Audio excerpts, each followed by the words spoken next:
Good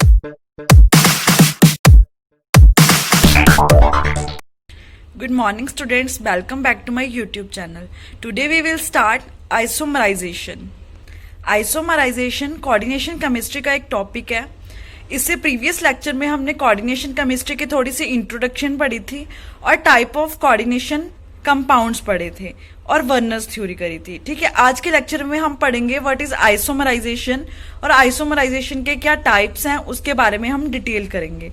ठीक है, तो now we will start what is isomerization. Firstly आती है डेफिनेशन। आइसोमराइजेशन क्या होती है? सेम मॉलिक्यूलर फॉर्मूला, यहां पे मैंने लिखा है सेम फॉर्मूला डिफरेंट स्ट्रक्चर, और we can say that arrange different chemical and physical properties which help to separate them. ठीक है, आइसोमराइजेशन में क्या होता है कि उसका जो मॉलिक्यूलर फॉर्मूला होता है वो क्या होता है? सेम रहेगा और उसका स्ट्रक्चर क्या होएगा? डिफरेंट होएगा। ठीक है, और इसकी जो केमिकल एंड फिजिकल प्रॉपर्टीज है उसकी हेल्प से हम आइसोमराइजेशन जो भी हमारे कंपाउंड्स हो गए उसको हम सेपरेट कर सकते हैं।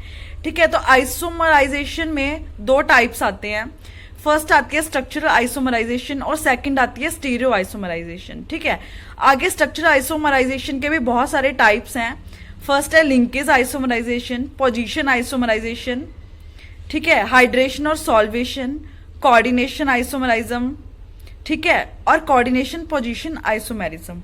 ठीक है, और स्टीरियो आइसोमेरिज्म के आगे दो टाइप हैं, ऑप्टिकल और ज्योमेट्रिकल। ऑप्टिकल के भी आगे दो टाइप आएंगे, सिस ट्रांस, और ज्योमेट्रिकल के भी आगे टाइप्स हैं जो कि हम एक एक करके डिटेल में पढ़ेंगे। सबसे पहले what is structural isomerization. Structural isomerization वही होगी जिसका स्ट्रक्चर जो है वो डिफरेंट रहेगा और उसका मॉलिक्यूलर फॉर्मूला सेम रहेगा। ठीक है, तो हम स्टार्ट करते हैं एक एक करके इसकी डिटेल जो स्ट्रक्चरल आइसोमराइजेशन के टाइप्स हैं। Now let us start position और आयनाइजेशन आइसोमराइजेशन। इसके हम डेफिनेशन में बोल सकते हैं the isomers are having same molecular formula but give different ions in solution. हम एक रिएक्शन के माध्यम से लगा लो या रिएक्शन से हम समझते हैं। देखो CONH3 5Cl SO4, ये हमने एक अपना कंपाउंड लिया। अब ये हम पढ़ रहे हैं पोजीशन और आयनाइजेशन आइसोमेरिज्म। ठीक है, तो पोजीशन का मतलब यहाँ पे क्या आया कि जो भी हमारा यहाँ पे कंपाउंड है, यहाँ पे देखो NH3 5 है, Cl SO4, एक हमने Cl और SO4 की पोजीशन को चेंज कर दिया।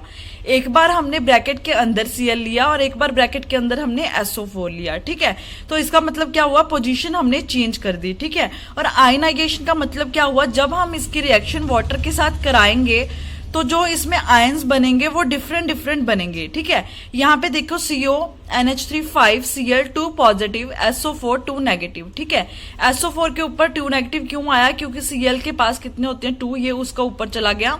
ठीक है, जो हमारे यहाँ पे 2 नेगेटिव आया और इसके ऊपर कितना चार्ज होता है हमारा, वो इसके ऊपर चला गया। ठीक है, और जब इसकी रिएक्शन कराई तो यहाँ पे क्या आ गया? Cl के ऊपर कितना आएगा? यहाँ पे चार्ज नेगेटिव, तो यहाँ पे जब इधर जाएगा तो क्या आ गया? Positive plus Cl negative. ठीक है, तो इसका मतलब क्या हुआ? जो हमारे आइसोमर्स आए उसका जो मॉलिक्यूलर फॉर्मूला है वो तो सेम रहेगा और जो उसके डिफरेंट आयंस बने हैं, अब ये क्या है? हमारे आयंस बने हैं वो एक्वस सोल्यूशन में। एक्वस क्यों आया? क्योंकि हमने इसकी रिएक्शन कराई है वाटर के साथ। ठीक है, वो क्या बने? डिफरेंट आयंस बने। तो इसको हम क्या बोल सकते हैं? पोजीशन और आयनाइजेशन आइसोमेरिज्म। अब बहुत सारे स्टूडेंट्स ऐसे होते हैं जिसको ये समझ नहीं आता कि यहाँ पे ये चार्ज 2 पॉजिटिव और 2 नेगेटिव क्यों आया। देखो, अगर जो भी ब्रैकेट के हमारे बाहर रहेगा, जैसे SO4 के ऊपर कितना चार्ज होता है हमारा? 2 नेगेटिव। ठीक है, तो ये जो 2 नेगेटिव था अगर उधर जाएगा तो क्या हो जाएगा? पॉजिटिव में। तो यहाँ पे एक प्लस SO4 2 नेगेटिव आ गया। अब Cl के ऊपर कितना चार्ज होता है? -1। जब ये उधर जाके शिफ्ट होएगा तो कितना आ जाएगा? +1। तो यहाँ पे क्या आ गया? प्लस, और यहाँ पे क्या आ गया? Plus Cl negative. इस तरह ये हमारे चार्जेस आए हैं। नाउ नेक्स्ट हम देखते हैं हाइड्रेशन और सॉल्वेशन आइसोमेरिज्म। ये सब हम स्ट्रक्चरल आइसोमेरिज्म की टाइप्स पढ़ रहे हैं। ठीक है, पहली पढ़ी थी पोजीशन, सेकंड है हमारी हाइड्रेशन और सॉल्वेशन। अब यहाँ पे हाइड्रेशन आ गया।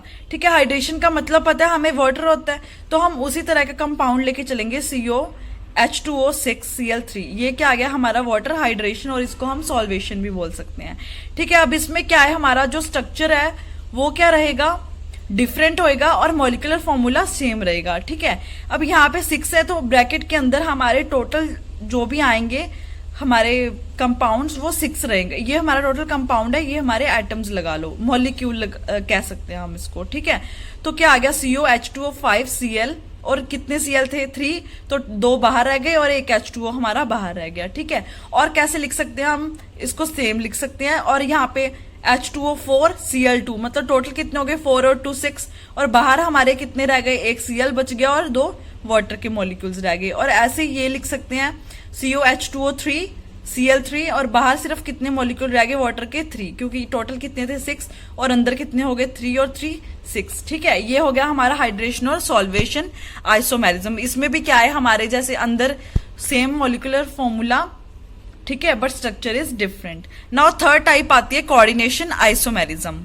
अब कोऑर्डिनेशन आइसोमेरिज्म में क्या होएगा, the compound with complex cation and complete anion will show coordination isomerism. It arise due to interchange of ligands. ठीक है, इसमें क्या है, हम 2 कंपाउंड्स लेके चलेंगे, एक के ऊपर जो चार्ज आएगा उसको हम एनायन कहेंगे और एक को कैटायन। कैटायन किसको बोलेंगे, जिसके ऊपर पॉजिटिव चार्ज आएगा, और एनायन किसको बोलेंगे, जिसके ऊपर हमारा नेगेटिव चार्ज आएगा। ठीक है, इसमें इन्होंने क्या बोला है कि जो हमारे लाइगेंड्स हैं, ठीक है, वो क्या होंगे, इंटरचेंजेबल होंगे। ठीक है, इसमें ये क्या है, हमारा सेंट्रल मेटल एटम। अगर आपने मेरी पहले की वीडियो नहीं देखी, उसमें मैंने आपको पूरा डिटेल में बताया सेंट्रल एटम क्या होता है, लाइगेंड्स क्या होते हैं। अगर आपने वो नहीं देखी तो डिस्क्रिप्शन में आपको उसका लिंक मिल जाएगा, आप पहले वो वीडियो देखना ताकि आपको अच्छे से बाकी लेक्चर समझ आ सके। अगर आपको कोई भी डाउट है तो आप कमेंट सेक्शन में पूछ सकते हैं। ठीक है, तो यहाँ पे देखो, यहाँ पे लाइगेंड क्या है NH3 और यहाँ पे लाइगेंड है CN साइनाइड। ठीक है, अब इन्होंने बोला इंटरचेंजेबल होगी, CO के साथ क्या आ जाएगा, CN6 आ जाएगा, और Cr क्रोमियम के साथ क्या आ जाएगा, NH3 और ये भी हमारे चेंज हो गए। ठीक है, देखो चार्जेस भी चेंज हो गए, CN6 ये लाइगेंड इधर आ गया, ऊपर चार्ज कितना आ गया -3, और Cr क्रोमियम के साथ क्या आ गया हमारा NH3 ऊपर चार्ज कितना आ गया +3। ठीक है, कितना आ गया +3। ये हो गया हमारा कोऑर्डिनेशन आइसोमेरिज्म, मतलब इसमें एक कैटायन होगा, एक अनायन होगा, उसके साथ जो भी लाइगेंड्स होंगे वो इंटरचेंजेबल होंगे। ठीक है, इसके आगे हम और डिटेल देखते हैं। पहले हमने पढ़ा था कोऑर्डिनेशन आइसोमेरिज्म, अब हम पढ़ेंगे कोऑर्डिनेशन पोजीशन आइसोमेरिज्म। राइट, अब कोऑर्डिनेशन आइसोमेरिज्म में क्या था कि हमारे लिगेंड्स थे जो वो इंटरचेंजेबल थे। ठीक है, इसमें क्या होगा, this isomer occur in the bridge, इसमें मेनली ब्रिज बनेगा। ठीक है, ये देखो ये ब्रिज बन रहा है, मतलब सारे लिंकेज आपस में। ठीक है, तो this isomer occur in bridge compound and arise due to interchange of ligand positions. आगे देखो कि लाइगेंड्स की जो पोजीशन है वो कैसे चेंज होएगी। अब यहाँ पे देखो हमने ये एग्जाम्पल लिया है, CO CN4 OH OH Cr NH3 ये एक ब्रिज बन रहा है, इसलिए हम इसको बोलेंगे कोऑर्डिनेशन पोजीशन आइसोमेरिज्म। ठीक है, तो इसमें हमने क्या है, लाइगेंड्स की जो पोजीशन है वो चेंजेबल है। तो हम देखो कैसे चेंज करेंगे, इस साइड हमारे CN4 है और इस साइड NH3 भी 4 है, तो हमने 2 को डिवाइड कर दिया। इधर क्या आ गया हमारे NH3 2, उधर भी रह गए NH3 2, टोटल कितने हो गए 4। ऐसे ही CN इधर 2 रह गए, उधर भी कितने हैं 2, टोटल कितने हो गए 4। इस तरह से हम लाइगेंड्स की जो पोजीशन है उसको हमने चेंज कर दिया।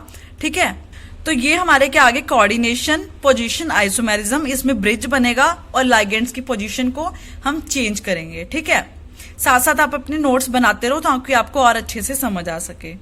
नाउ नेक्स्ट आता है हमारा लिंकेज आइसोमेरिज्म। ठीक है, लिंकेज आइसोमेरिज्म क्या होता है, देखो यहाँ पे definition, it occurs in the complexes, जो भी ये किसमें होती है, मेनली जो कॉम्प्लेक्सेस हम लेके चलते हैं। ठीक है, having ambient ligands, the 2 isomers have different coordination sites from the ambient ligands. What is ambient ligands, ambient ligands क्या होते हैं, ये आपको मैंने पहले की वीडियो में डिटेल में पढ़ाया है कि व्हाट इज एम्बिडेंट लिगेंड्स। ठीक है, अगर आपको नहीं पता तो आप पहले मेरी फर्स्ट वीडियो देखना, आपको डिस्क्रिप्शन में उसका लिंक मिल जाएगा। ठीक है, अब ये देखो एग्जांपल, यहाँ पे हमने लिया CO NH3 NO2 Cl2, और हम कैसे लिख सकते हैं NO2 को ONO।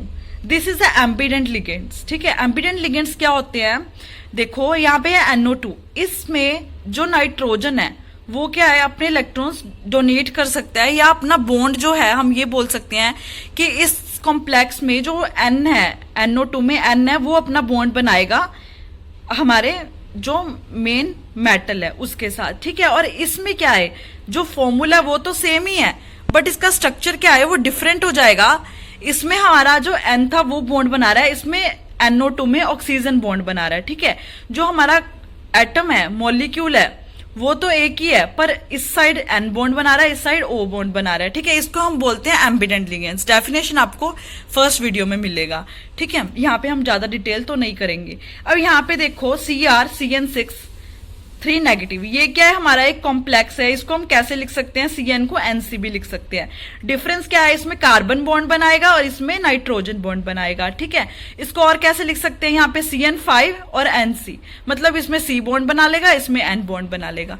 This is a ambient ligands. अब दोबारा डेफिनेशन पढ़ो एक बार। It occurs in the complexes having ambident ligands. The two isomers, दो आइसोमर्स बन गए, having different coordination sites. अब इसमें coordination sites different है from the ambident ligands. Ambident ligands के कारण यहाँ पे कार्बन थे, यहाँ पे क्या है नाइट्रोजन, अब यहाँ पे क्या है दोनों, ठीक है। वही चीजें इन्होंने यहाँ पे समझाई है लिंकेज आइसोमेरिज्म में। नाउ हम यहाँ पे अब एक क्वेश्चन पढ़ेंगे। अब स्टूडेंट्स यहाँ पे एक क्वेश्चन है, एक होता है हमारा अनहाइड्रस CuSO4 और एक होता है हाइड्रेटेड CuSO4। जब हम कोई भी कॉम्प्लेक्स लेके चलेंगे, मान लो यहाँ पे हमने कॉम्प्लेक्स लिए COH2O6Cl3, ठीक है।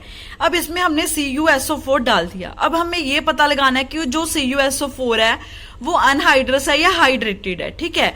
जब हम रिएक्शन कराएंगे, अगर तो उसका कलर व्हाइट आता है तो वो क्या है अनहाइड्रस, अगर ब्लू आता है तो वो क्या है हाइड्रेटेड, ठीक है। जब रिएक्शन कराई तो मान लो यहाँ पे कोई कलर नहीं आया, no colour means no water molecules present, ठीक है। जब मॉलिक्यूल वाटर प्रेजेंट नहीं होंगे तो वो क्या है हाइड्रेटेड, क्योंकि मेनली हाइड्रेशन का मतलब क्या होता है जिसमें वाटर प्रेजेंट हो, ठीक है। अब इन्होंने बताया कि जब हमने रिएक्शन कराई तो उस रिएक्शन के बाद जो भी हमारा कॉम्प्लेक्स बना, जब लैब में हम प्रैक्टिकल्स करते हैं ज्यादा आपको तभी समझ आएगा, तो उसमें कोई भी कलर नहीं आया। जब कोई कलर नहीं आया तो उसमें वाटर मॉलिक्यूल्स प्रेजेंट नहीं है, तो इनडायरेक्ट वे में हमें ये पता चल गया जब वाटर मॉलिक्यूल्स प्रेजेंट नहीं है तो उसका कलर क्या है ब्लू होएगा। क्यों, क्योंकि जो हाइड्रेटेड CuSO4 है वो क्या है ब्लू है, ठीक है। No white colour change in blue, अगर व्हाइट कलर ब्लू में चेंज नहीं होता in this but in other molecules change, अगर अदर मॉलिक्यूल्स में चेंज होता है तो वो क्या होएगा, एक बार दोबारा देखते हैं। जब हमारा कलर नहीं आया इसमें रिएक्शन कराने के बाद तो उसमें वाटर मॉलिक्यूल्स प्रेजेंट नहीं है। जब वाटर मॉलिक्यूल्स प्रेजेंट नहीं है तो उसका मतलब वो क्या हुआ अनहाइड्रस, मतलब वो व्हाइट कलर का होएगा। अगर ब्लू कलर का तो उसमें वाटर मॉलिक्यूल्स प्रेजेंट होंगे, ठीक है। इन्होंने लाइन में भी यही लिखा है, अगर व्हाइट कलर चेंज नहीं हो रहा ब्लू में तो क्या होएगा, गेस करो आप क्या होएगा। मैंने आपको समझाया अभी, अगर तो ब्लू कलर आएगा तो हाइड्रेटेड, नहीं आएगा तो अनहाइड्रस। इसमें नहीं आ रहा तो मतलब ये क्या हो गया अनहाइड्रस CuSO4। इस तरह से हम ये फाइंड कर सकते हैं कि जो हमारा CuSO4 है वो अनहाइड्रस है या हाइड्रेटेड है, राइट। आज के लेक्चर में हमने पढ़ा व्हाट इज आइसोमराइजेशन। आइसोमराइजेशन की दो टाइप्स पढ़ी, स्ट्रक्चरल और स्टीरियो आइसोमेरिज्म। और स्ट्रक्चरल आइसोमेरिज्म में हमने और भी बहुत सारी टाइप्स पढ़ी, linkage, position, hydration, coordination, position, उसकी एग्जांपल्स। अगर फिर भी आपको नहीं समझ आया तो आप कमेंट सेक्शन में जाके कोई भी डाउट हो आपका पूछ सकते हैं। कल के लेक्चर में हम पढ़ेंगे स्टीरियो आइसोमेरिज्म। स्टीरियो आइसोमेरिज्म की दो टाइप्स, ऑप्टिकल और ज्योमेट्रिकल। ऑप्टिकल की आगे टाइप्स पढ़ेंगे और बहुत सारी एग्जांपल्स आपको देखने को मिलेंगी। नाउ आज का लेक्चर खत्म, गुड लक, बाय। कल के लेक्चर के लिए आप मेरी वीडियो का इंतजार करो, ओके।